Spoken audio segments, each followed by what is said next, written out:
Signposts for Living, A Psychological Manual for Being. Book 5, Parenting, Love, Pride and Apprenticeship. Written and narrated by Dr. Kirsten Hunter. Books in the Signposts for Living series. Book 1, Control Your Consciousness, In the Driver's Seat. Book 2, Understanding Myself, Be an Expert. Book 3, Mindfulness and State of Flow, Living with Purpose and Passion. Book 4, Understanding Others, Loved Ones to Tricky Ones. Book 5, Parenting, Love, Pride, Apprenticeship. Book 6, Nailing Being an Adult, Have the Skills.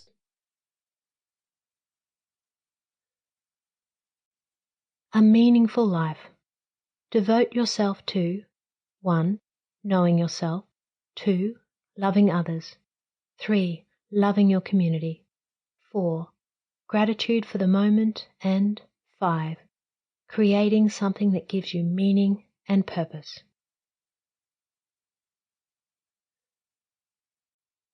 Introduction to this book. I have been asked by clients consistently over the last 20 years to write a parenting book. Here it is. It's an ambitious idea, and there's a huge amount to cover. You do not need to be a perfect parent. You need to be a good enough parent. But this is still a pretty high bar.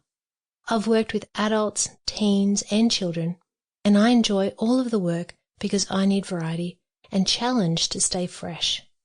I especially enjoy my child work, however, because it's so profoundly meaningful to help set a child up to be on a strong footing for the rest of their lives, to address a problem area so that it actually becomes a strength for them rather than a painful anchor point is wonderful beyond words.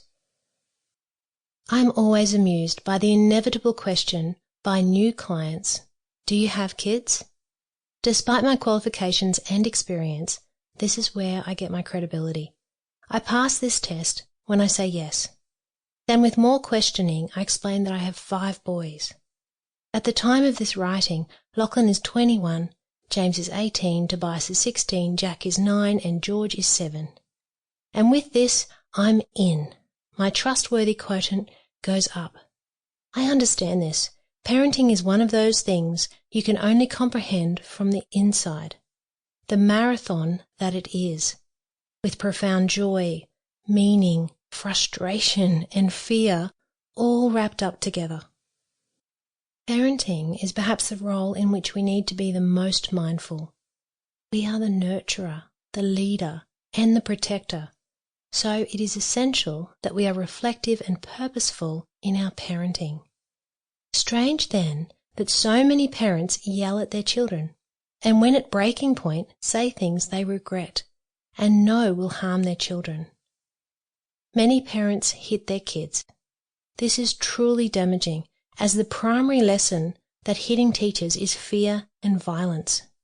We end up with kids who become increasingly fearful in their response to the world and who reach for hitting as their coping mechanism.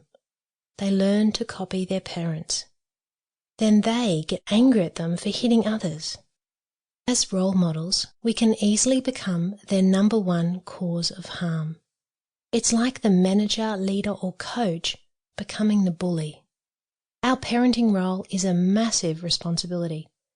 Someone who is good at adulting is miles ahead in terms of being set up for good parenting. All of the topics in this series, while primarily aimed at development of the individual, can also apply to setting us up to be thriving parents. It is an amazing thing to feel on track and confident in our parenting. It is, however, soul-destroying to look back and know that we have not nurtured enough and have actually done harm. Let's grow our children with care and strength.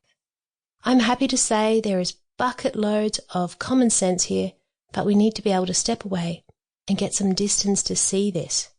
That is what this book can help us do. Just a quick note. I do not want to create parental guilt here. I would argue that parental guilt Sample complete. Ready to continue?